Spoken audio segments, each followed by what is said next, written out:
नवीनतम 2024 visual drama film कुछ सामग्री की ताकत का खुलासा हुआ, जिसमें नायिका एलिजाबेथ एरोबिक्स सिखाने से पहले एक शीर्ष हॉलीवुड सुपरस्टार थी। उम्र बढ़ने के साथ वह अब उतनी जवान नहीं दिखती है। हालांकि उनका शरीर अभी भी आकर्षक है, लेकिन ढीली त्वचा हमेशा एलिजाबेथ को याद दिलाती है। भले ही वह मन ही मन बहुत परेशान थी, लेकिन उन्होंने कभी इस चिंता को प्रकट नहीं किया। लेकिन उनके जन्मदिन पर इसने उन्हें जोरदार झटका दिया। शूटिंग के बाद एलिजाबेथ बाथरूम जाना चाहती थी, लेकिन उस समय वह मरम्मत में था। फिर उन्होंने चारों ओर देखा कि कोई भी पुरुषों के बाथरूम में नहीं गया है। अगर कुछ अनहोनी ना हो तो वह टॉयलेट जाने से पहले ही कोई अंदर आ जाएगा। वाकई बॉस उसके पीछे बाथरूम में गया और फोन पर शिकायत करने लगा कि एलिजाबेथ बूढ़ी हो गई है, जिससे शो की रेटिंग गिर रही है। वह अपना मौजूदा शो बंद करके एक युवा और खूबसूरत लड़की की तलाश करना चाहती है।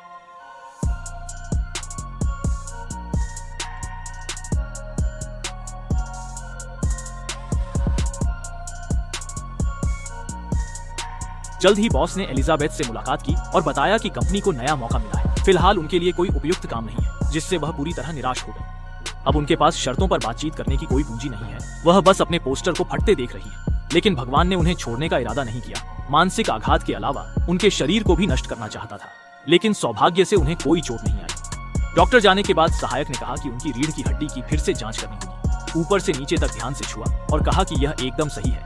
फिर एक वाक्य कहकर चला गया कि आप एक बहुत अच्छी उम्मीदवार हैं। हालांकि उसका व्यवहार अजीब था, पर उस वक्त एलिजाबेथ उसकी बातों के मायने समझने के मूड में नहीं थी। जब वह अस्पताल से बाहर निकली तो उन्हें अपनी जेब में कुछ अतिरिक्त मिला। खोलकर देखा तो वह एक यूएसबी ड्राइव थी। एलिजाबेथ ने सोचा शायद वह उस अजीब सहायक ने ही रखी होगी। उत्सुकतावश उन्होंने पहली बार उसमें मौजूद सामग्री चलाई, जो एक संस्था द्वारा हाल ही में विकसित एक पुनर्जीवन पदार्थ थी, जिसे शरीर में इंजेक्ट करने पर डीएनए आसानी से क्रैक हो सकता है। तब कोशिकाएं और शरीर में सब कुछ तब तक फलता फूलता रहेगा जब तक कि एक युवा स्वरूप न बन जाए।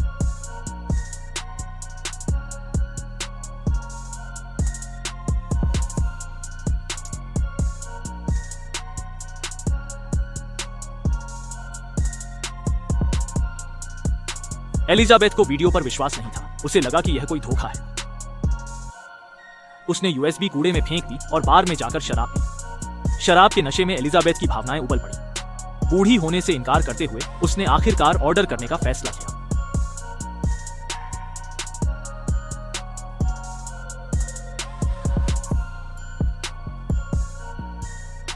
मैं ऑर्डर करना चाहूंगा। अगले दिन उसे एक नंबर मिला। वह एक गंदी बस्ती में पहुंची। दरवाजे में छोटा सा छेद था। वह वापस जा सकती थी, पर उसकी इच्छा जीत गई। बॉक्स में एक बोतल तरल और 2 पैकेट ऊर्जा पूरक थे। एलिजाबेथ ने अजीब तरल को इंजेक्ट किया। उसने आईने में देखा, पर कोई बदलाव नहीं था। वह हंसी कि इतनी उम्र में भी ऐसी बेतुकी बात पर विश्वास कर लिया।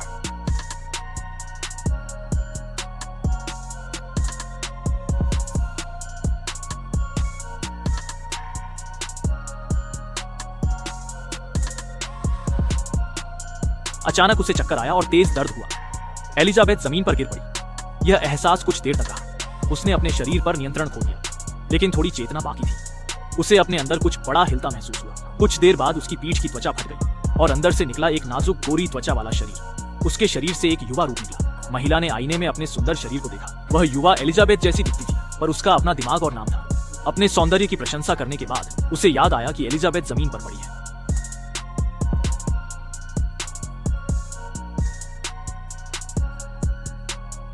उसने किट खोली, मतली को दबाया, एलिजाबेथ की पीठ सिली और उसे ऊर्जा पूरक किया। पहली रात सुरक्षित बीती। अगली सुबह महिला ने अपने नए शरीर का अभ्यास किया। आवाज निकालने की कोशिश की, पर कान बजने लगे। फिर नाक से खून बहने लगा। तब उसे याद आया कि एक उपकरण बाकी है। उसे एलिजाबेथ की रीढ़ से तरल निकालकर अपने शरीर में डालना था। इससे वह एक दिन जीवित रह सकती थी। सुई में 7 दिन की मात्रा थी। एलिजाबेथ को इसी स्थिति में रहना था।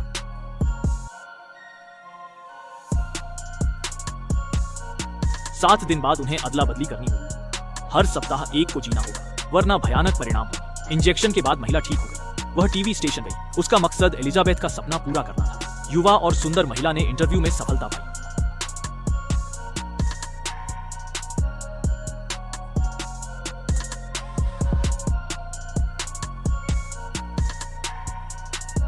मैं सू हूं।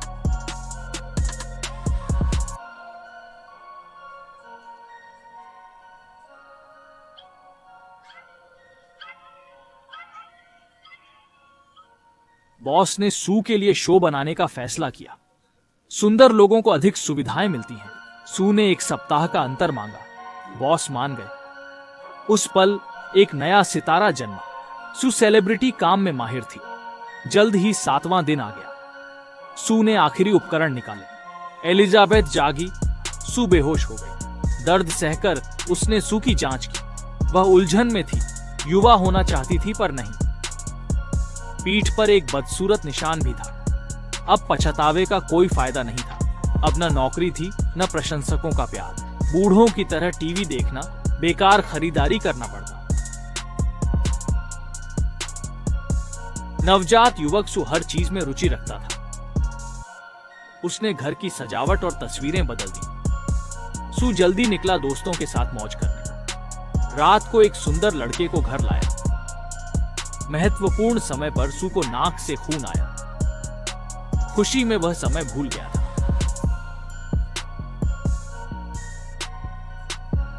सू ने एक दिन बाद बदलने का फैसला किया। उसने फिर से अपने शरीर में ऊर्जा भरी।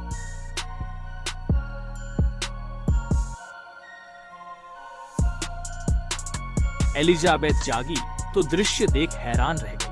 घर अस्त व्यस्त था। सू को जीवन पसंद आया था। अचानक उसकी एक उंगली बूढ़ी दिखी। वह उसे धोने बाथरूम की ओर भागी। उसने पीछे के कपड़े झटके से खोले। सू अब समय से संतुष्ट नहीं थी और चाहती थी। एलिजाबेथ केवल एजेंसी से मदद मांग सकती थी, पर जवाब था कि नियमों का पालन करने के अलावा कोई रास्ता नहीं था। उसने अपने गुस्से को दबाकर कमरे में कचरा साफ करना शुरू किया। तभी सू का नया शो टीवी पर आया और इस युवा शरीर को देखकर उसने गुस्से में टीवी बंद कर दिया। पर एक बार शुरू होने के बाद पूरक खरीदना ही एकमात्र विकल्प था। खाना खाते समय एलिजाबेथ ने अपने जैसे एक व्यक्ति को देखा। यह व्यक्ति डॉक्टर का सहायक नहीं था जो औपचारिक सलाह देता है। बूढ़े आदमी ने भी देखा कि एलिजाबेथ उसकी तरह पुनर्जीवित हो रही थी। मुझे हर बार गर्मी महसूस होती है। तुम्हें कैसा लगता है? मुझे नहीं पता तुम क्या कह रहे हो। वह अभी शुरू नहीं हुई, वह तुम्हें खा रही है।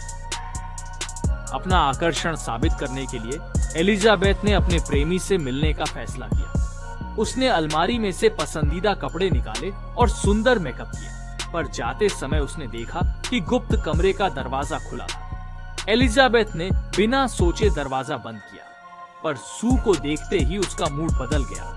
वह चिंतित और अविश्वासी हो गई। फिर से मेकअप करने लगी। सोचा था बस इतना काफी होगा, पर लिविंग रूम में फिर से बड़ी सील दिखी। सू की लचीली त्वचा देखकर वह हीन महसूस करने लगी और फिर बाथरूम लौट गई। उसने छाती ढकने के लिए एक और दुपट्टा लिया और मेकअप बढ़ाया। कुछ देर बाद एलिजाबेथ चिड़चिड़ी हुई। अपने बदलाव स्वीकार नहीं कर पा रही।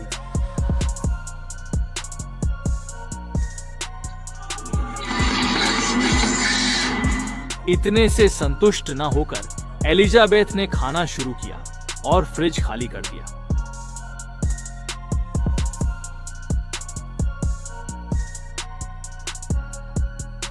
एलिजाबेथ अब सिर्फ टीवी के सामने बैठकर 7 दिन बिताएगी। सू का शो हिट होने पर कंपनी ने उसे न्यू ईयर शो होस्ट करने भेजा।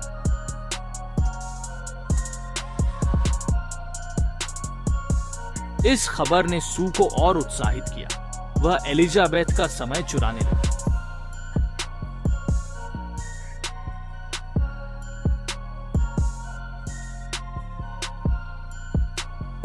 जब एलिजाबेथ जागी, उसका आधा शरीर बूढ़ा हो चुका था। कंपनी कुछ नहीं कर सकती थी। एलिजाबेथ योजना रोक सकती थी, पर अब वह पहले जैसी नहीं हो सकती थी। एलिजाबेथ ने फिर भी मना किया। सोचा सू अब नियम पालन करेगी। वह बाहर जाने से डरती थी। छोटी सू एलिजाबेथ की बढ़ती लोकप्रियता देखकर पागल हो गई।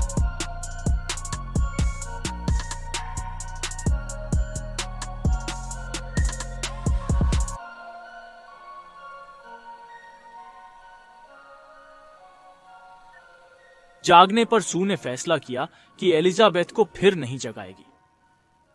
उसने एलिजाबेथ से 1 महीने का रीढ़ का तरल पदार्थ निकाला। इस दौरान उसकी लोकप्रियता बढ़ी और एक अमीर प्रेमी भी मिला।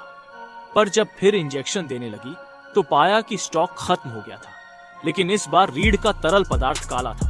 घबराकर उसने रिसर्च कंपनी को मदद के लिए फोन किया। एकमात्र हल था एलिजाबेथ को जगाना ताकि तरल पदार्थ ठीक हो जाए। अब उसके पास जीने का मौका था, वरना आज उसका अंत होता। अब सू को अमीर को छोड़ एलिजाबेथ से बदलना पड़ा।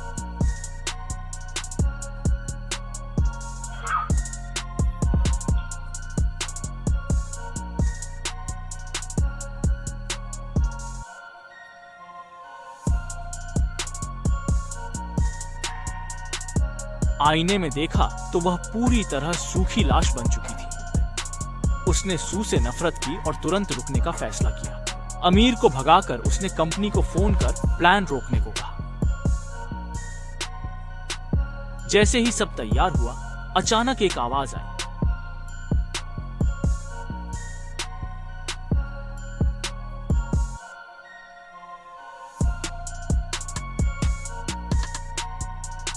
पर 2/3 इंजेक्शन के बाद एलिजाबेथ को अफसोस हुआ।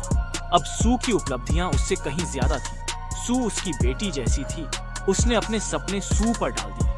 आज नया साल था। रात गुजरते ही उसका सपना पूरा होगा। एलिजाबेथ के बचाव से सू सफलतापूर्वक जिंदा हो गई। अजीब था कि एलिजाबेथ इस बार बेहोश नहीं हुई। सू ने बदसूरत एलिजाबेथ और जमीन पर अंगूठी देखी।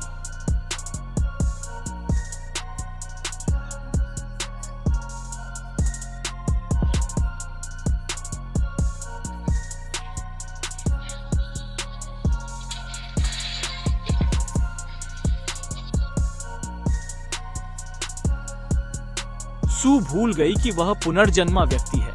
एलिजाबेथ के बिना वह कुछ नहीं। जागने पर देर हो चुकी थी। उसने नए साल की तैयारी की।